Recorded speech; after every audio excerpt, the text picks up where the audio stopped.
Hi అండి. ఈరోజు వీడియోలో 3 ఇంచెస్ హ్యాండ్ ఉంటే చంక డౌన్ ఎంత పెట్టుకోవాలి, ఎలా కట్ చేసుకోవాలి, ఎలా స్టిచ్ చేసుకోవాలి చెప్తాను. వీడియోని ఎక్కడ స్కిప్ చేయకుండా చూడండి. ఫస్ట్ వచ్చేసి మనకి ఇది బ్లౌజ్ అండి. నేనే కుట్టాను ఈ బ్లౌజు. తర్వాత వచ్చేసి హ్యాండ్స్ అనేవి వాళ్ళకి చాలా చిన్నగా ఇష్టపడతారనమాట. ఒక 3 ఇంచెస్ 2.5 అలా ఇష్టపడతారు. సో ఫస్ట్ అయితే నేను ఫ్రంట్ బ్యాక్ అనేది తర్వాత వీడియోలో చూపిస్తాను. హ్యాండ్స్ అయితే చూపిస్తాను. ఈ బార్డర్ వచ్చింది కదా, ఈ బార్డర్ కన్నా తక్కువ ఉంటుంది. ఫస్ట్ అయితే లైనింగ్ తడిపేసి ఆరబెట్టుకుని సగానికి ఫోల్డ్ చేసి ఉంది ఆల్రెడీ. మన హ్యాండ్స్ కోసం 4 ఫోల్డింగ్ చేసుకోవాలండి. ఖచ్చితంగా 4 ఫోల్డింగ్ చేసుకుంటేనే 2 హ్యాండ్స్ అనేవి ఒకేసారి కట్ అయిపోతాయి అనమాట. ఫోల్డింగ్స్ ఉన్న వైపుకి ఇలాగ ఎల్ స్కేల్ పెట్టేసుకుని 4 ఎడ్జెస్ అంటే 4 కార్నర్స్ అనేవి కరెక్ట్గా ఉండేటట్టు ఒక మార్కింగ్ వేసుకుని ఎక్స్ట్రా ఖర్చు కోసం ఒక పావించి తీసుకున్నాను. నాకు బార్డర్ వచ్చింది కదా, తిప్పేసుకుంటే సరిపోతుంది. సో మీకు మార్కింగ్ అనిపిస్తుందో లేదో అన్నట్టు డిఫరెంట్ మార్కింగ్స్ చూపిస్తున్నాను. బ్లాక్ కలర్ ఒకటి క్లారిటీగా ఉంది, మిగతా అంతా లైట్ కలర్ ఉన్నాయి. సో ఇప్పుడు ఎగస్ట్రా ఉన్న క్లాత్ నీట్గా కట్ చేసేయండి.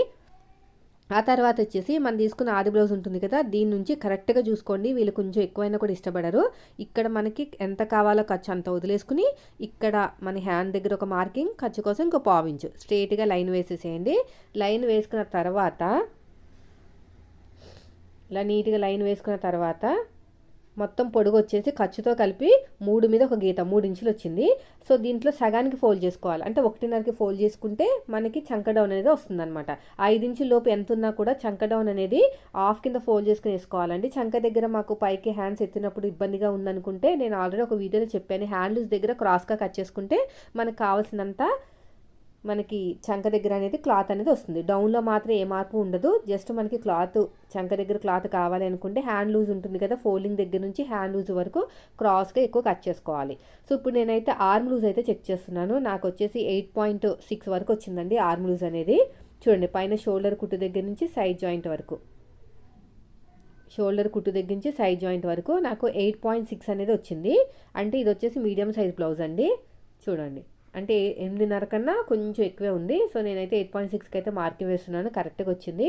తర్వాత వచ్చేసి మనకి హ్యాండ్ లూజ్ కూడా వీళ్ళకి ఎక్కువే ఉంది. ఎందుకంటే ఆర్మ్ ఎంత ఉంటుందో హ్యాండ్ లూజ్ కూడా అంతే ఉంటుంది. సో ఇలా నీట్గా ఫోల్డింగ్ దగ్గర నుంచి ఇక్కడ వరకు ఒక మార్కింగ్ వేసుకోండి. నాకైతే 7.5 వచ్చింది. 7.5కి ఒక మార్కింగ్ వేసాను. క్రాస్గా ఇంకొక మార్కింగ్, షోల్డర్ దగ్గర 1 ఇంచ్కి ఒక మార్కింగ్ వేసేసుకుని ఇలాగ హ్యాండ్ కర్వ్ అనేది తీసేసుకోండి. ఇలాగ తర్వాత వచ్చేసి లోత్ అనేది 30 ఇంచు లోత్ అనేది తీసేసుకోండి. దీనికోసం స్పెషల్గా ఏం అవసరం లేదండి కొలతలు అనేది. షోల్డర్ దగ్గర నుంచి 30 ఇంచు లోత్ అనేది తీసుకోవాలి. ఇలాగ హ్యాండ్ కర్వ్ తీసుకున్న తర్వాత ఇక్కడ మనకి జాయింట్ పడుతుంది ఒక 3 ఇంచెస్ వరకు. మిడిల్ ఒక టక్ ఇచ్చేసేయండి. ఇలా 2 లేయర్స్ని సపరేట్గా తీసేసుకొని లోత్ తీసేసుకోండి. ఇలాగా 30 ఇంచు లోత్ తీసేసుకుంటే సరిపోతుంది. ఒక మార్కింగ్ వేసేసుకోండి. ఇక్కడ ఒక మార్కింగ్, అక్కడ ఒక మార్కింగ్. సో మనకి ఎంత కావాలంటే ఒక 3 ఇంచుల వరకు అయితే కావాలి. ఇలా స్ట్రైట్గా లైన్ వేసేయండి. వేసుకుని కట్ చేసుకుంటే సరిపోతుంది. ఎందుకంటే ఇది పెద్ద సైజు బ్లౌజ్ అయినా ఓవర్ డీప్ ఉందండి. సో ఓవర్ డీప్ ఉన్నప్పుడు నెక్ దగ్గర కట్ చేసిన క్లాత్ ఉంటుంది కదా, ఆ క్లాత్ అనేది బాగా ఉపయోగపడుతుంది అనమాట. ఓవర్ డీప్ వచ్చిన వల్ల అక్కడ క్లాత్ అనేది ఎక్కువ కట్ అవుతుంది కదా, లైనింగ్ క్లాత్ అన్నా ఒరిజినల్ క్లాత్ అన్నా మనం మంచిగా అడ్జస్ట్ చేయొచ్చు. ఇక్కడ నాకు ఎక్స్ట్రా క్లాత్ అనేది పడుతుంది కదండి చంక దగ్గర, దానికోసం కట్ చేస్తున్నాను. సో ఇది అయిపోయిందండి. దీన్ని పక్కన పెట్టేద్దాం. ఒరిజినల్ క్లాత్ మీద పెట్టుకుని కట్ చేసేసుకుందాం. వీడియోని ఎక్కడ స్కిప్ చేయకుండా చూడండి ఫ్రెండ్స్. వీడియో నచ్చితే మాత్రం ఖచ్చితంగా లైక్ చేయడానికి ట్రై చేయండి. ఇప్పుడైతే 2 బార్డర్స్ వచ్చాయి. ఈ బార్డర్ ఒకటే మనకి హ్యాండ్ దగ్గర వేసుకోవాలి. రెండో బార్డర్ వేరే కలర్ వచ్చింది, అంటే సెల్ఫ్ కలర్ అనమాట, బ్లౌజ్కున్న సెల్ఫ్ కలర్. దీన్ని ఇలా పెట్టేసుకుని ఇలా నీట్గా కట్ చేసుకుంటూ వెళ్ళిపోవాలి. ఇలాగా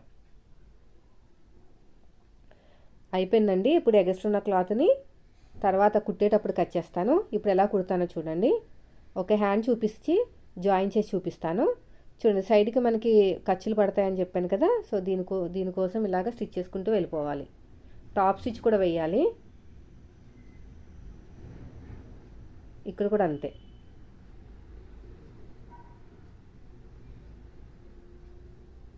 ఇక్కడ అంతే. ఇప్పుడు మొత్తం కూడా ఇలా నీట్గా కట్ చేసేయండి. ఇక్కడ కూడా అంతే.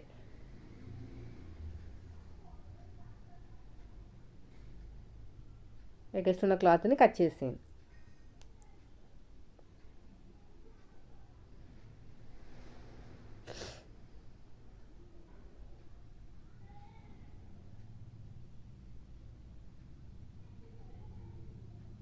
తర్వాత వచ్చేసి ఇలాగ తిప్పేసుకుంటే సరిపోతుంది. సైడ్ కూడా నాకు ఒరిజినల్ క్లాత్ కూడా జాయింట్లు పడతాయి, ఎందుకంటే వీళ్ళకి ఆర్మ్ లూజ్ కొంచెం మినిమంగా ఉన్న, హ్యాండ్ లూజ్ మాత్రం ఎక్కువ ఉందన్నమాట.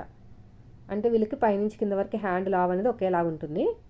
ఇలాగ స్టిచ్ వేసేసుకుంటూ వెళ్ళిపోవాలి. తర్వాత ఇలా ఓపెన్ చేసేసుకుని టాప్ స్టిచ్ వేసేయండి. ఇలా మొత్తం కూడా టాప్ స్టిచ్ వేసేసుకుని మళ్ళీ క్లోజ్ చేసుకుని కార్నర్కి ఇంకో స్టిచ్ వేసుకోండి. ఇలా కార్నర్కి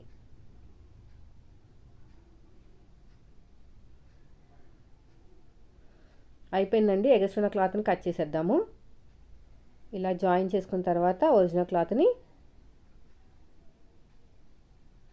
ఇలా నీట్గా కట్ చేసేయండి. మిడిల్లో టక్ ఇచ్చేసేయండి. ఆ తర్వాత ఇక్కడ కూడా అంతే, ఇక్కడ ఇలా ఫోల్డ్ చేసేయండి, రఫ్ ఇచ్చేసుకుని తర్వాత మళ్ళీ ఇలా క్లోజ్ చేసుకుని టాప్ స్టిచ్ వేసేయండి. ఇక్కడ కూడా అంతే.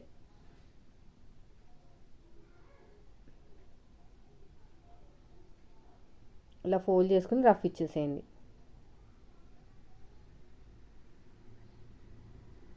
ఇలా స్టిచ్ చేసుకుంటూ వెళ్ళిపోవటమే.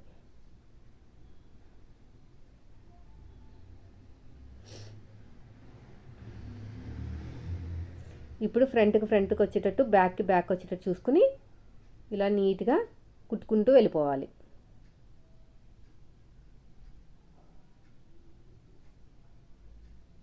ఇక్కడ కూడా అంతే.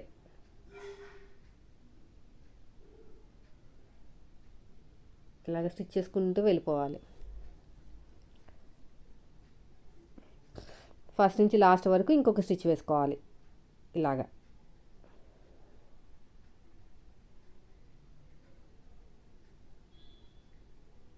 చూసారు ఎంత బాగా వచ్చేసిందో. అంతే ఫ్రెండ్స్, చూడండి ఎంత నీట్గా ఎంత ఈజీగా ఉందో. వీడియో నచ్చితే లైక్ చేయండి. Thank you for watching.